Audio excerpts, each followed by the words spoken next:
नमस्कार, आप देख रहे हैं प्रदेश का नंबर 1 और सबसे भरोसेमंद news channel India news Haryana और मैं हूं आपके साथ आयुष चित्रांश।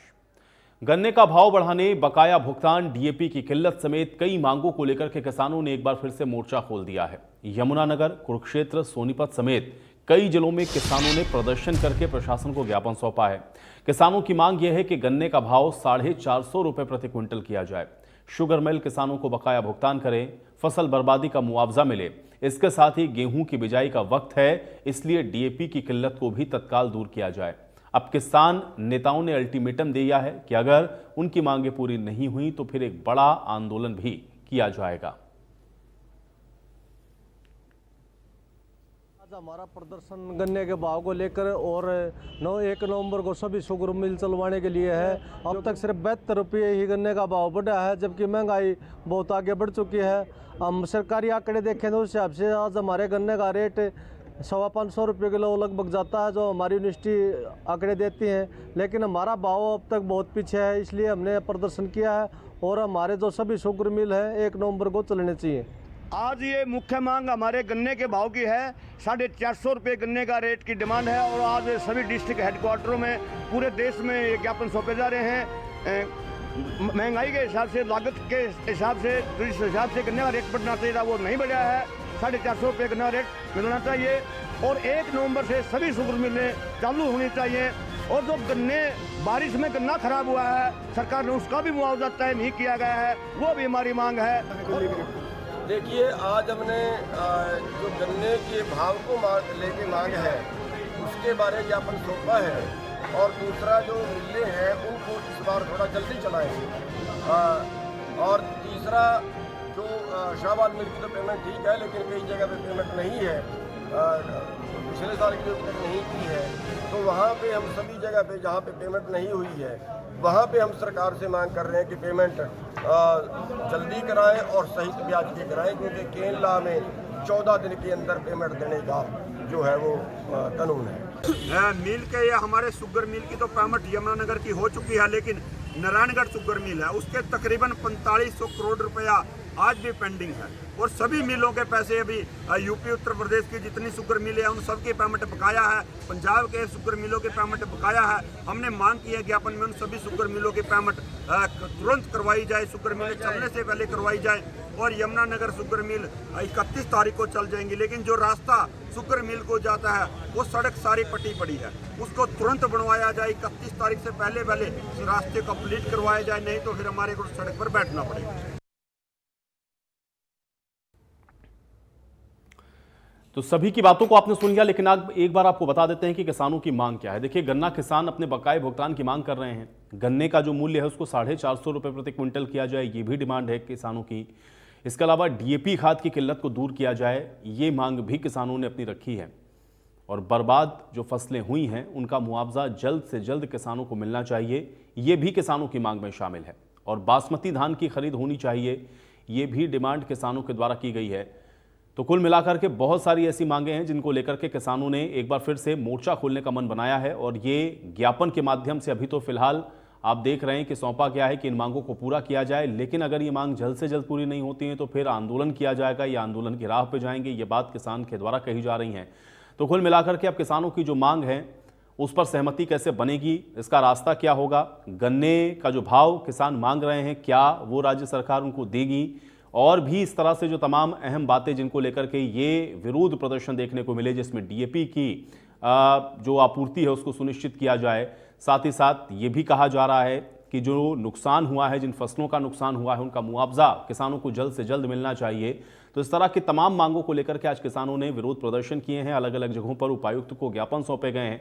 अब देखना यह है कि इसका जो समाधान है वो किस तरीके से निकलता है। लेकिन हाँ, गन्ना किसानों की जो मांग है और 450 रुपये जो प्रति क्विंटल इसको किए जाने की डिमांड है, ये कैसे पूरी होगी, ये सबसे महत्वपूर्ण प्रश्न है। और आज इस पर हम चर्चा करेंगे और समझने की ये कोशिश होगी कि आखिर किसान आखिर आंदोलन की राह पर क्यों जाने की बात कह रहा है, आखिर किसान को ये विरोध प्रदर्शन और या फिर ये जो आंदोलन की चेतावनी है वो क्यों देनी पड़ रही है, और जो मांग किसानों की यहाँ पर देखने को मिली हैं या किसान जिन डिमांड्स को रख रहे हैं उनका हल क्या है, और कैसे किसानों की ये जो मांग हैं उस पर सहमति बनेगी या उस पर जो समाधान है वो निकाला जाएगा, महत्वपूर्ण है। तो कुल मिलाकर के आज किसानों ने कई जगहों पर आपने देखा कि उपायुक्त के माध्यम से अपना जो मांग है वो सौंपा है, मांग पत्र को सौंपा है और इसमें चाहे गन्ना किसानों का 450 रुपये प्रति क्विंटल किए जाने की बात हो या फिर उनके बकाये के भुगतान की बात हो या फिर मुआवजे की मांग हो या फिर डीएपी की किल्लत ना हो और उसको दूर किया जाए, ये मांग हो।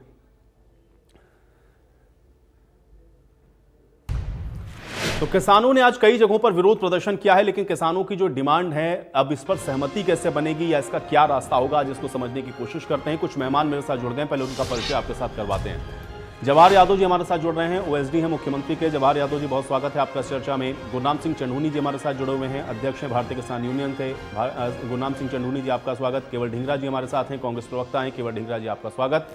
और रजत पंजेटा जी हमारे साथ हैं, इंडियन नेशनल लोकदल की तरफ से। रजत पंजेटा जी आपका भी स्वागत है। जवाहर जी, ये जो विरोध प्रदर्शन हो रहा है या ये जो मांग पत्र सौंपे गए हैं, जिसमें चाहे डीएपी की किल्लत की बात हो रही हो या गन्ने को 450 रुपये प्रति क्विंटल करने की बात हो या मुआवजे की बात हो, किसानों ने जो अपनी मांग रखी है इस पर कैसे समाधान की ओर बढ़े? ये वो लोग हैं, हरियाणा के किसान की सूरजमुखी तो मुख्यमंत्री मनोहर लाल 6,000 रुपए प्रति क्विंटल खरीदते हैं और पंजाब में 3200 से 3500 बिकती है और इनको कोई किसानों की परवाह नहीं होती, क्योंकि आप जब एजेंडे के तहत कहीं काम करते हैं तो ये दोहरापन आएगा। अब ये कह रहे हैं कि डीएपी की कमी है, डीएपी खाद की कमी है। मैं एक लेकर आया हुआ हूँ जी। पिछले साल अक्टूबर में जो किसानों को एमटी मिला था 2,23,413 एमटी किसानों को सितंबर और अक्टूबर में दिया गया था पिछले साल। आज तक हम 1,95,874 दे चुके हैं।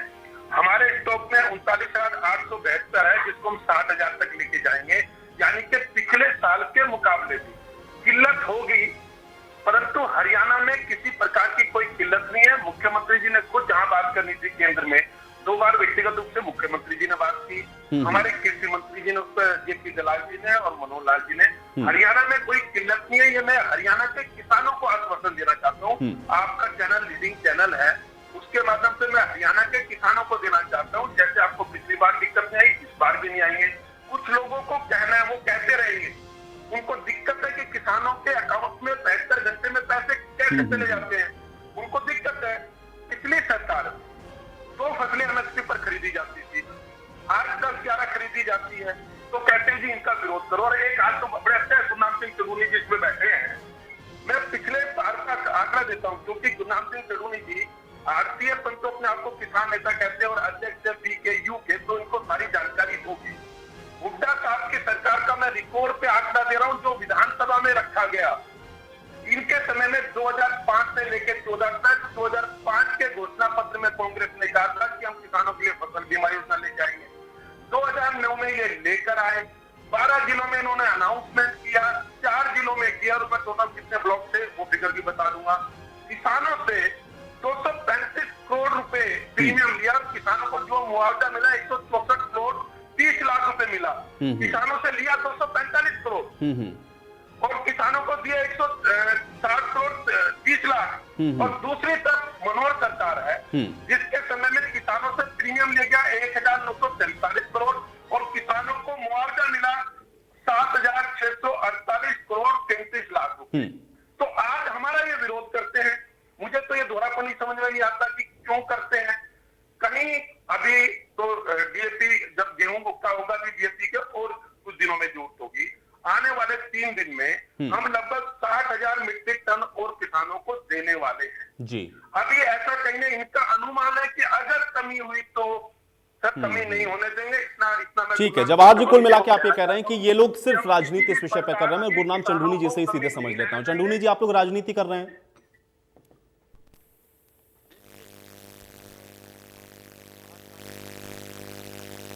चंढूनी साहब शायद म्यूट हैं, आप अनम्यूट करें एक बार।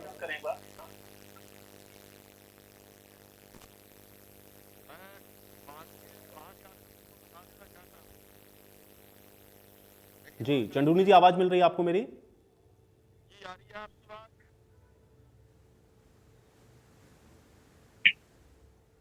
चंढूनी जी, चलिए, चंदूनी जी से हमारा संपर्क अभी नहीं हो पा रहा, मैं दोबारा से उनका रुख करूंगा। तब तक ढींगरा जी मैं आपके पास आता हूं। ढींगरा जी, देखिए जो बात चली तो उसमें कांग्रेस का भी जिक्र आ गया, क्योंकि आप तो अभी ये कहेंगे कि भाई देखिए ये किसानों की डिमांड्स नहीं मांग रहे हैं, कह रहे राजनीति कर रहे हैं। आंकड़े के साथ जवाहर जी बता रहे हैं कि आप लोग के समय में किस तरह से आप लोग फसल खरीदते थे, या फसल बीमा का भी आंकड़ा उन्होंने रखा है। जवाब दीजिए ढींगरा जी। 2005 में जो गन्ने का रेट जो था वो करीबन था 117 रुपए, और जब हमारी सरकार गई तो हमने 195 रुपए उसका रेट बढ़ाया था, और वो 310 था उसके बाद। तो आप ये लगा लीजिए अंदाजा कि भी हमारे टाइम पे गन्ने का रेट जो है वो 310 तो हम करके गए थे, आज 360 रुपए रेट इसका। तो मतलब आप देखिए कुल टोटल 9 सालों के अंदर सिर्फ 50 रुपए की बढ़ोतरी जो है इस सरकार ने करी है अभी तक, और ये वाहवाही लूटने की बात कर रही है। ये है इनकी जो नीति है, वो है कि दूसरे को जो है नीचा दिखाना और अपने आप को बड़ा दिखाना। तो मैं आपको इस करके आंकड़ा दे रहा हूं कि गन्ने का रेट ये इंक्रीज किया इन्होंने सिर्फ कुल मात्र 9 साल के अंदर 50 रुपए, और हमारे टाइम पे हुआ था करीबन 200 रुपए। और ये 200 रुपए और 50 रुपए का डिफरेंस आपको समझ आता होगा कि किस तरीके से ये झूठ बोलते हैं। अब आई डीएपी खाद के ऊपर। डीएपी खाद के कट्टे का पहले तो इन्होंने वेट कम कर दिया, उसके बाद वेट कम करके उसके ऊपर टैक्स लगा दिया, और उसके बाद उसकी जो सप्लाई है वो थानों में मिलती थी, और ये आज भी जो है उसकी कमी आ चुकी है। उसके अंदर डीएपी खाद मिल नहीं पा रही, और अगर मिलती है तो थानों के अंदर मिलती है, और उसका रेट भी ज्यादा है, जिससे किसानों की जो फसल है वो महंगी हो जाती है, उसकी खर्चे महंगे हो जाते हैं, और रेट ये बढ़ाते नहीं। रेट का मैंने आपको पहले ही जिक्र कर दिया। चलिए ढींगरा जी, आपकी आवाज मुझ तक नहीं आ पा रही, मुझे लग रहा है शायद कुछ तकनीकी समस्या आपके साथ भी है। मैं गुरनाम जी का एक बार रुख करता हूं। गुरनाम जी, सुन पा रहे हैं आप मुझे?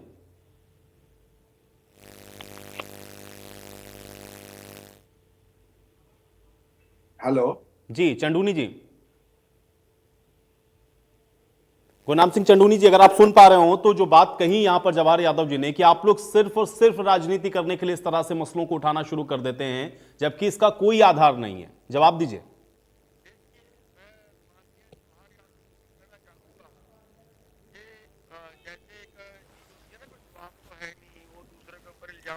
चलिए चंदूनी साहब, आपकी आवाज मुझ तक नहीं आ रही है। मैं पंजेटा जी से कोशिश करता हूं बात करने की। पंजेटा जी, आप सुन पा रहे हैं मुझे? जी आयुष जी पंजेटा जी, जवाहर जी कह रहे हैं राजनीति करने का कोई अवसर छोड़ते नहीं, और इसलिए इस तरह के विषयों को उठाते हैं जिनका कोई आधार नहीं है। वो डाटा और फैक्ट के साथ बातें रख रहे थे। आपका रिएक्शन चाह रहा हूं। देखिए, डाटा और फैक्ट से पहले तो भाजपा को जो अपना घोषणा पत्र में इनका था ना कि किसान की आय दुगनी का जो वादा है, जो 4 से 5 गुना जो लागत दुगनी करती है, पहले तो उसके अपने जो किसान की आय दुगनी का वादा है, पहले तो उस पर खरे उतरे। C2+50 का कोई फॉर्मूला जो था, ये शायद भूल गए हैं। C2+50 का जो फॉर्मूला है, जो लागत है जिसके अंदर इंक्लूडेड, उसको भी देखें थोड़ा, उस पर भी ध्यान दें। अभी जवाहर यादव जी ने एनपीके की बात कर दी। अब देखिए, यूरिया तो दे रही है सरकार, और यूरिया के साथ में नैनो यूरिया भी चेप रही है, जो लिक्विड वाला है, जिसकी किसान को अभी कोई आवश्यकता नहीं है। बात डीएपी की है, और हर एक 2 से 3 बैग डीएपी हर एकड़ में चाहिए। गेहूं हो, सरसों हो, गन्ना हो, तीनों के लिए बहुत जरूरी है डीएपी। अक्टूबर, मार्च, अप्रैल तक ये जो सीजन होता है, इसमें डीएपी की आवश्यकता पड़ती है। तो इस वक्त डीएपी की किल्लत है, यूरिया मिल रहा है और उसके साथ नैनो यूरिया चेप रहे हैं। दूसरी बात, यहाँ पे अभी बात हो रही थी कि किसान के बारे में, आपको याद होगा अभी थोड़े दिनों, कुछ महीने पहले की बात है, तब क्या हुआ था? तब शुगर फेड के चेयरमैन ने भी जो रेकमेंड किया था, सरकार ने केवल 10 रुपए बढ़ाए थे गन्ने का रेट। उस टाइम अपनी इनकी सरकार 25 रुपए रिकमेंड कर रही थी, और तब ये अलग अलग बहाने बना रहे थे। तो जो मिलों का बकाया है, और दूसरा ये जो यमुनानगर वाली रोड है, ये अभी चाहे अभी आप अपना संवाददाता भेज दीजिए, वो सबको अच्छी तरह मालूम है, जो मिल को रोड जा रही है वो एक साइड से भी नहीं बनी है, वो रास्ता फटा हुआ है, वहां से गाड़ियां बहुत मुश्किल से निकल रही हैं, ट्रैक्टर निकलना तो आप भूल ही जाइए, वो पूरा का पूरा स्ट्रेच बंद है। ये सरकार को देखना पड़ेगा, ये बिल्कुल जायज मांग है, ये कोई गलत मांग नहीं है, ये प्रैक्टिकल सिचुएशन है, फैक्चुअल सिचुएशन है। जवाहर जी, जवाब देखिए, मेरे मित्र ने कहा कि यूरिया में कोई दिक्कत नहीं है, और साथ में हम नैनो यूरिया क्यों किसान को सस्ता यूरिया नहीं मिलना चाहिए? क्या अगर इससे कम भाव के यूरिया से अगर किसान की खपत बढ़ती है तो उसको सस्ता यूरिया आप किसी भी साजिश के तहत उसको वंचित नहीं कर सकते। दूसरा, मेरे मित्र कहते हैं डीएपी में कमी है। सर, मैंने डीएपी का ही आपको रेट जो बताई ना किस समय कितना है, जो मैंने कहा कि पिछले साल 2,23,413 मैट्रिक टन डीएपी की खपत हुई थी और इस बार हम 2.5 लाख से ऊपर देने जा रहे हैं, जिसमें से 1,95,874 दे चुके, 39,872 एमटी हमारे उसमें है, 7,000 हम दे देंगे। तो डीएपी की कमी है, ये कहां पर है? ये तो इनका अनुमान है, ये तो ये सोच रहे हैं ऐसा हुआ तो होगा। सर, कहीं नहीं होगा। मैं फिर कह रहा हूं, देखिए मेरे कुछ पॉलिटिकल मित्र बैठे हैं डिबेट में और आरती गुरनाम सिंह चडूनी जी बैठे हैं, इनके अपने एजेंडे हो सकते हैं। मैं तो अपने किसानों को कहना चाहता हूं, निश्चित रहिए, हर हालत में किसी भी किसान को कोई दिक्कत नहीं आने दी जाएगी। जैसे पूर्व में भी दिक्कत नहीं आई, आगे भी दिक्कत नहीं आएगी। और किसान विश्वास करता है मनोहर खट्टर जी पर, क्योंकि ये व्यक्ति वैसे हैं जिसने दक्षिण हरियाणा में इनमें से किसी ने पानी नहीं पहुंचाया, उन्होंने किसानों को वहां पानी दिया। किसाऊ नदी हो, चाहे कृष्णावती नदी हो, चाहे साबी नदी हो, बारिश का पानी डालकर वहां चोमा बढ़ाया। बाजरा इनके समय में क्या हालत होती थी, ज्ञान गुरनाम सिंह चडूनी जी बताएंगे। 2014 में हुड्डा साहब की सरकार में बाजरे की क्या स्थिति थी? हमने उसके रेट भी बढ़ाए और साथ में उसमें भावांतर भी जोड़ा। सूरजमुखी हम 6,000 में खरीद रहे हैं। मेरे मित्र बोल रहे पीछे बाद में बोल लेना, मैं चल आपके बीच में नहीं बोला था, प्रयास कर रहे हैं। हम हमारे समय में बाजरा कितने में खरीदा जाता था, अपने समय का बता दें। जो इन्होंने गन्ने की तुलना की और गन्ना जो इन्होंने कहा था, जिनको गन्ने के रेट नहीं पता, 372 में खरीदते हैं, 360 में नहीं खरीदते हैं। आपकी जानकारी वो भी ठीक नहीं है। दूसरा, इन्होंने इसका जवाब नहीं दिया जो मैंने बताया था कि हुड्डा साहब की सरकार में किसानों के पैसे पर कैसे डकैती मारी जाती थी। जो मैंने बताया कि 245 करोड़ रुपए किसानों ढींगरा जी, मैं आऊंगा आपके पास, आप थोड़ा सा धैर्य रखिए। करोड़ रुपए। और दूसरा, ये 2 रुपए के बात का टैक्स जवाब नहीं दे और 3 रुपए के टैक्स हुड्डा साहब की सरकार के हैं, ये मनोहर लाल की सरकार के नहीं। यहाँ पता नहीं, गुरनाम में देखे पॉलिटिकल दोस्त है मेरे, इनसे तो मेरी बहस होती रहेगी। गुरनाम सिंह चडूनी जी ने कभी 2 रुपए और 3 रुपए के चेक का विरोध क्यों नहीं किया, मुझे आज तक समझ में नहीं आ रहा। बाजरा है। जवाहर जी, ठीक है, मैं एक बार कोशिश फिर से कर लेता हूं। चंडूनी जी का एक रिएक्शन बहुत जरूरी है, मैं कोशिश कर लेता हूं, उनकी शायद आवाज आ जाए। चंडूनी जी सुन पा रहे हैं आप? जवाहर जी मैं आता हूं 1 सेकंड में। चंडूनी जी का एक रिएक्शन लेना चाह रहा हूं। चंडूनी जी सुन पा रहे हैं आप? जी सुन रहा हूं। जी हाँ, चंडूनी जी, जवाहर जी कह रहे हैं कि आप लोग राजनीति कर रहे हैं इस विषय पर। देखिए, मैं जवाहर जी से कहना चाहूंगा कि मैं तो राजनीति कर रहा हूं, जो कर रहा हूं बैठ के, ये तो राजनीति कर नहीं रहे। खट्टर साहब भी राजनीति नहीं कर रहे, वो भी वाड़ा फेर रहे हैं गद्दी पे बैठ के। दूसरी बात मैं ये कहना चाहूंगा कि इन्होंने कई सवाल खड़े कर दिए। फसल बीमा का इन्होंने कहा 2020-21 तक का मुआवजा, 21-22 का मुआवजा, 22-23 का मुआवजा कई जगह पे अभी तक नहीं मिला। जहां मिला है वहां पे लोगों को धरने देके, टंकियों पे चढ़ के, भूख हड़ताल करके फिर लेना पड़ा है।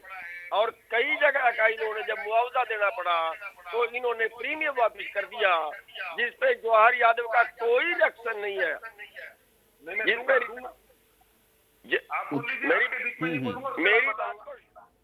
नहीं, बिल्कुल आपकी बात का जवाब हम लेंगे। हाँ, बात एक बार कंप्लीट करें। हाँ चंडूनी जी, दूसरी बात इन्होंने कही खाद की हमने कल पेहवा के अंदर 2 दुकान वालों को पकड़वाया जिनके स्टॉक में खाद था, लेकिन उन्होंने स्टॉक कागजों में 0 दिखाया हुआ था और उसको ब्लैक करके किसानों को कहीं नैनो यूरिया, कहीं सल्फर, कहीं और कुछ वो जबरदस्ती दे रहे हैं जिसकी किसान को जरूरत नहीं है।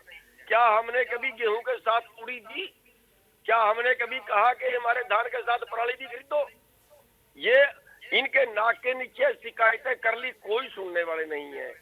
तीसरी चीज उन्होंने बाजरे की कही, बाजरे पे इन्होंने भावांतर दिया, बाजार में 1200 बिका और जो एमएसपी था वो 2100 रुपए था और 600 रुपए इन्होंने भावांतर दिया, तो 300 रुपए का किसान को नुकसान हुआ। अभी सूरजमुखी की बात कह लो, सूरजमुखी का आज तक एमएसपी मिलता रहा है, इन्होंने एमएसपी से 500 रुपए नीचे दिए इस साल में। और दूसरी बात रही गन्ने के भाव की। गन्ने का भाव पिछले जब से इनकी सरकार आई है तब से उसका नाम मात्र रेट 10 रुपए बढ़ाते हैं, वो भी हड़ताल करने के बाद बढ़ाते हैं। तो नहीं, लेकिन यही तो चंदूनी जी कह रहे थे ना जवाहर जी कि भाई आप पूर्व की जो सरकारें रही उस समय ना तो आप मुआवजे को लेकर के इस तरह से विरोध करते थे, ना ही आप एमएसपी को लेकर के। आप तो कहते हैं हम 13 फसलें उससे ज्यादा फसलें खरीद रहे हैं, आप तो बताते भी नहीं है कि उस समय कितनी फसलें खरीदी जाती थी। ये डबल स्टैंडर्ड क्यों है? ये आंकड़ों का खेल कर रहे हैं। मैं तो 31 साल से आंदोलन कर रहा हूँ, कांग्रेस के टाइम में भी किए, चौटाला के टाइम में भी किए, इनके टाइम में भी कर रहे हैं। मैं तो 31 साल से आंदोलन ही कर रहा हूँ। राजनीति ये लोग कर रहे हैं, हमारी राजनीति का फायदा ये लोग उठा रहे हैं। हाँ, यही ठीक है। अब आपने कहा कि राजनीति उधर से हो रही है, उधर से कह रहे हैं कि आप राजनीति कर रहे हैं, मैं इस पर जवाब लूंगा। लेकिन इससे पहले ढींगरा जी पहले आप जवाब। ढींगरा जी मैं आ रहा हूँ, मैं आऊंगा, मैं अभी जवाहर जी से जवाब लेता हूँ। पहले ढींगरा जी। आधी मिनट का जवाब रह गया। जी आधी मिनट का। जी जो जब 12-13 में हमने हुड्डा के टाइम में आंदोलन किया था गन्ने का, और हम मिलों के आगे बैठे हुए थे, इन बीजेपी वालों के जितने एमएलए थे ये अपनी राजनीति करने के लिए सारे हमारे बीच में आगे बैठ के भाव मांगते थे। और अब ये कहां चले गए हैं? अब वही एमएलए है। ठीक है, अब आप कह रहे हैं कि वो राजनीति कर रहे हैं। मैं जवाब लेता हूं, एक सेकंड। ढींगरा जी पहले। ढींगरा जी। आयुष जी देखिए, मैंने अभी आपको बताया कि हमने 2005 से और 2014 में तक जो है करीबन 200 रुपए गन्ने का रेट बढ़ाया और 310 तक लेके गए थे। आज जो है वो 10 रुपए पर ईयर बढ़ाते हैं। 9 साल हो गए और अभी भी 360-70 रुपए ये रेट है। आप ये देखिए कितना बड़ा किसानों के साथ धोखा कर रहे हैं ये लोग। और डीएपी खाद के साथ भी पहले वेट कम कर दिया। तो मुआवजे के चेक भी दिखा रहे हैं, 2-2, 3-3 रुपए के आप लोग चेक देते थे जी। मुआवजे के चेक भी दिखा रहे हैं। मैं मुआवजे की भी बात करता हूँ। जो उस समय ये 2-4 रुपए की बात जब हमारे उस समय आई थी तो हमने, हुड्डा साहब ने ये फाइनल किया था कि मिनिमम चेक जो है वो एक किसान को 250 रुपए जाएगा। आज भी वो 250 रुपए है। तो इन्होंने क्या कर दिया, ये भी आज 250 रुपए ही दे रहे हैं जो किसान को। आज भी ये मिनिमम चेक की अमाउंट है। जैसे मान लो 1 एकड़ में 20 आदमी है या 30 आदमी है जिसका 1 किल्ला बनता है और उसकी मुआवजे की बात आती है तो वो रेट कम हो जाता है, अमाउंट कम हो जाती है। तो वो अगर अमाउंट कम हो जाती है तो उसका रेट और अमाउंट और चेक भी कम बन जाता है। तो चेक उस समय जब हुड्डा साहब के संज्ञान में आया, जो ये बड़े शान से टीवी पे दिखा रहे हैं, उसी समय हुड्डा साहब ने ये कह दिया कि मिनिमम चेक जो है वो 250 रुपए से कम नहीं बनेगा किसी का। और आज भी वो 250 रुपए है। तो इन्होंने 9 साल में क्या कर दिया, वो तो आज भी 250 रुपए ही मिल रहा है। तो ये शरारत की बात है। ये शरारत के रूप में आते हैं, किसानों के साथ धोखा कर रहे हैं और मुआवजे की राशि भी जो है मिल नहीं पा रही, डीएपी खाद भी मिल नहीं पा रही। और किसान 1 साल तक सड़कों के ऊपर बिठा के रखा है। 750 किसान शहादत कर गए और इन्होंने किसी किसान के आंसू भी नहीं पहुंचे और किसानों के साथ लगातार धोखा कर रहे हैं। 3 काले कानून जमीनें हड़पने के लिए बनाए गए थे। चलिए ठीक है, तो आप काले कानून तक पहुंच गए। बहरहाल ठीक है, वो चैप्टर तो क्लोज हो गया बॉर्डरों के ऊपर। मैं 1 सेकंड पंजेटा जी इन्होंने उसके बाद माफी मांग के मोदी जी ने एक रिएक्शन पंजेटा जी का, उसके बाद मैं चंदूनी जी की बात का जवाब लेता हूँ। पंजेटा जी।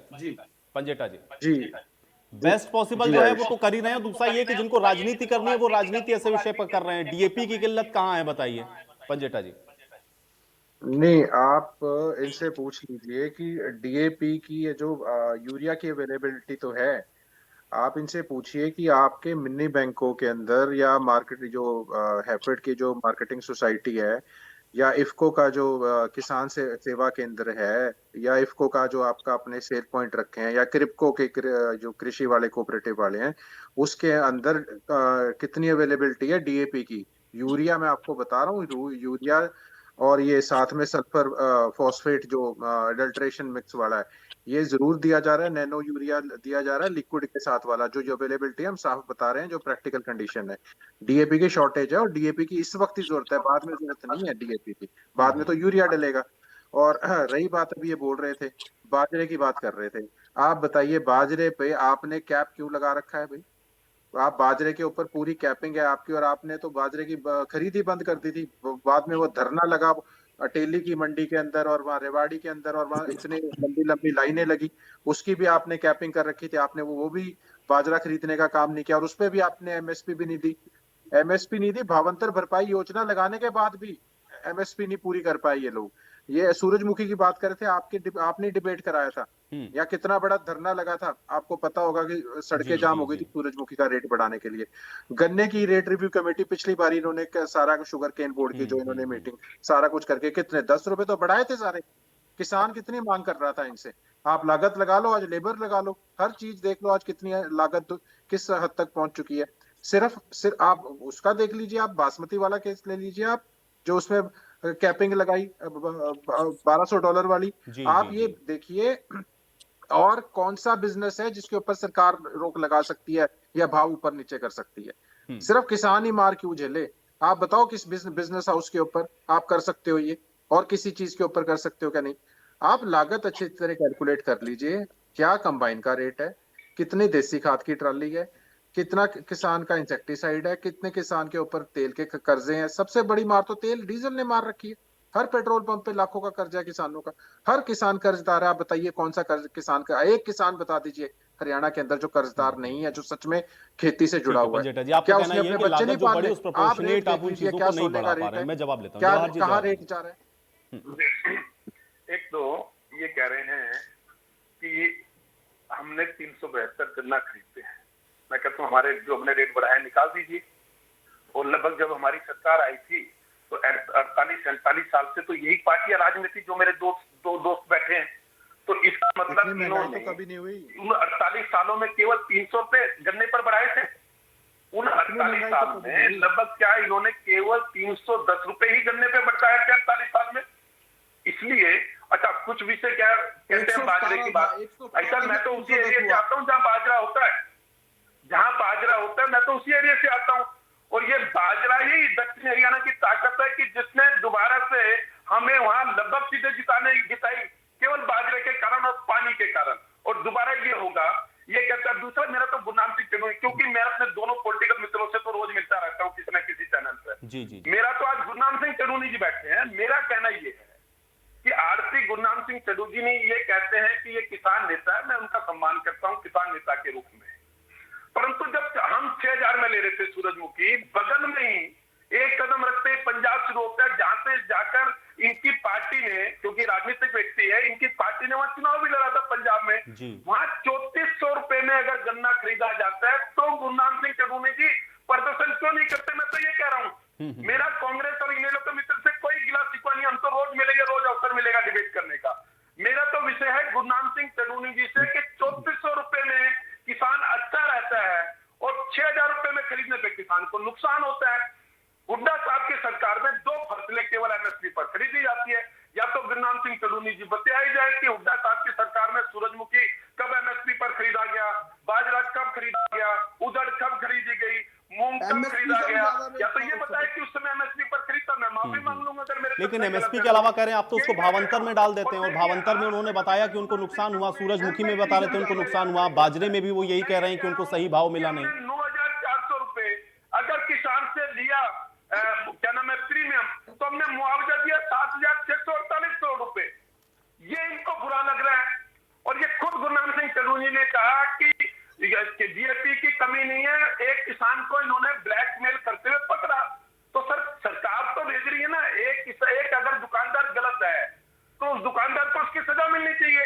परंतु हमारी कमी कहाँ, मैं ये जानना चाहता हूँ, कहाँ लाइनें लगी है डीएपी को लेकर? बताए तो सही, कोई बताए तो सही लाइनें कहाँ लगी है आज। और उसके अलावा मेरे मित्र ने गन्ने का तुलनात्मक अध्ययन किया, तो मेरे मित्र बाजरे का भी तुलनात्मक अध्ययन कर लेते हैं कि कांग्रेस के समय में कितने अनुपात में, जब कांग्रेस की सरकार आई 2005 में, उससे लेकर 14 तक कितने रुपए बढ़े, और जब 200 रुपए गन्ने में बढ़ा, आपने कितना बढ़ा? अरे एक मिनट भाई, मैं आपके बीच में नहीं बोलता, मेरे बात पूरा ज्ञान दे देना, कोई दिक्कत नहीं, मैं देर से आपको मैं तो दे रहा हूँ जवाब। 2014 से आ रहा हूँ डींगरा जी, आऊंगा आराम से अपने सवाल का जवाब दीजिएगा। सुन लीजिए, अभी सुनिए। आज तक गुरनाम सिंह चन्नू जी ये नहीं बता पाए कि अभी जो राइस मिल या जो आरती है उन्होंने जो स्ट्राइक रखी है उसका विरोध क्यों नहीं किया? अगर ये किसान है और किसान नेता है, क्योंकि ये आरती भी है, इन्होंने क्यों नहीं स्वागत किया कि 72 घंटे में अगर मुख्यमंत्री मनोहर पहले ये रखते थे, 20-20 दिन अपने पास रखते थे, महीना महीने रखते थे। किसान आता तो मेरी बेटी की शादी है, मेरे पैसे दो, ये कहता था उस दुकानदार के पास चले जाओ, वहां से राशन मिल जाएगा, उस हलवाई को कर लो। आज अगर किसान को सबल करने का काम किया हरियाणा में तो मुख्यमंत्री मनोहर लाल जी ने, उसको मैं तो किसानों से बात करता हूँ, मेरे तीनों मित्र इसकी चीज को नहीं मानेंगे, मगर हमारी असली ताकत ये किसान है जिसको मुख्यमंत्री ने सबल बनाया है। हमने भावांतर भरपाई योजना की, इनके समय में क्या आलू का कोई मिनिमम प्राइस था? गुरनाम सिंह चढ़ूनी जी मुझे बता देंगे। टमाटर का कोई एक न्यूनतम प्राइस था कि इससे नीचे चला जाएगा तो उसकी भरपाई सरकार करेगी? गुरनाम सिंह चढ़ूनी जी बताएंगे क्या चौटाला साहब की सरकार में था या हुड्डा साहब की सरकार में था? कम से कम अपने आप को किसान नेता करने वाले गुरनाम सिंह चढ़ूनी जी से तो मैं ये उम्मीद रखूंगा ना कि वो बताएंगे चंदूनी कि साहब, हाँ, चंदूनी उनकी साहब सरकार जवाब में देंगे। था या नहीं था, और हमारी सरकार में ठीक है है, या नहीं है। गुरनाम सिंह चंडूनी जी जवाब दीजिए। चंडूनी जी जवाब दीजिए कि जिन विषयों को आप हरियाणा में उठाते हैं वो अगल बगल के राज्यों में आपको दिखते नहीं और इसीलिए आप इस विषय पर सिर्फ और सिर्फ पूरी राजनीति कर रहे हैं। मैं जवाब लेता हूं, चंडूनी जी जवाब दीजिए।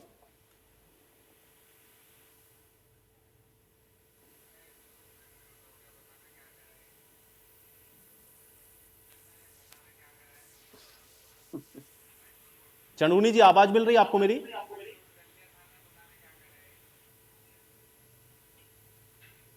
डेढ़ रुपए में पिटा है। जी जी चंडूनी जी जवाब दीजिए। आलू जी मेरी बात सुनिए जी प्लीज। जब पिछले साल पंजाब में पंजाब सरकार ने गन्ने का भाव 382 रुपए किया था तो हरियाणा सरकार ने उसका मुकाबला क्यों नहीं किया? सूरजमुखी में तो ये कहते हैं मुकाबला करना चाहिए, गन्ने में मुकाबला क्यों नहीं किया?